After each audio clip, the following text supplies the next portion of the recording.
and good for governing. We were together in New York a couple weeks ago, and after a meeting we were at together, you asked me if I had time the next day to come meet some young guys that you were working with, that you were mentoring.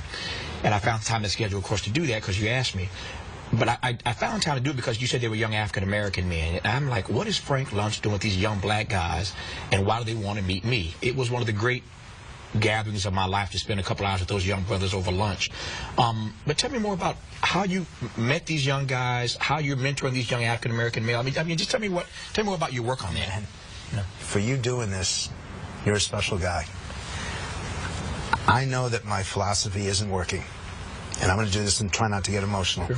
I know that telling people to pull themselves up, they can't if there's not even a single adult in their family. And I know that buy them off of government programs has failed. So I met these two, and I don't know whether to call them two black men or African Americans. I want to do it right, and my fear is that I'll do it wrong. I met these two guys while I was having dinner with Kevin McCarthy, the majority leader. And I was instigated. They wanted to get into our conversation. I didn't want them in because I just wanted to talk to Kevin. But they were sharp and they were funny. And I asked them what their background was. And one of them, his parents were so young when they had him. And another one lost his father through a violent act. And I was so blown away by how articulate they were, but more importantly, how optimistic they were.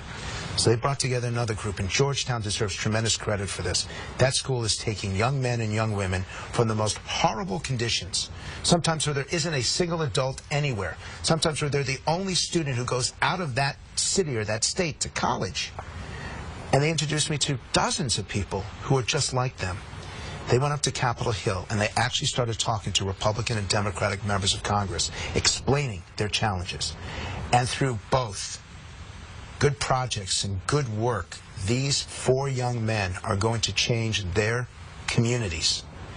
And they're going to go back to where they came from. So often I hear from an African-American leader, I wanted to get out. I wanted to get out of the neighborhood. I wanted to get out of the crime and all that. These guys are going back in. And through reading programs, through sports programs, all 4 of them play for the Georgetown football team. The reason why I needed you to meet them is, in the end, I'm still white. I don't like to see color, but sure, they do. We all do. You were an inspiration to them because you told them the truth about what they needed to do. And through the company's called Good Projects, they're going to prove that a few individuals with dedication, commitment, common sense, and passion can make a difference in the lives of the community. 15 seconds. You've done the data. Know this. What do you make of the fact that over the last 10 years, black folk have caught the most hell, politically, economically, socially, culturally, and yet, to these young brothers, black people writ large are still the most optimistic, still the most hopeful? What do you make of that?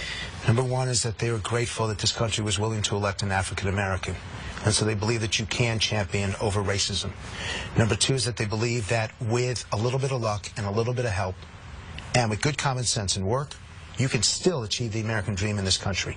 And number three, they fundamentally believe that the promise of America is still alive. And that's the only thing that gives me hope. We always have great conversations. Good to have you on, Frank. Thank you. Good to see you. That's our show tonight.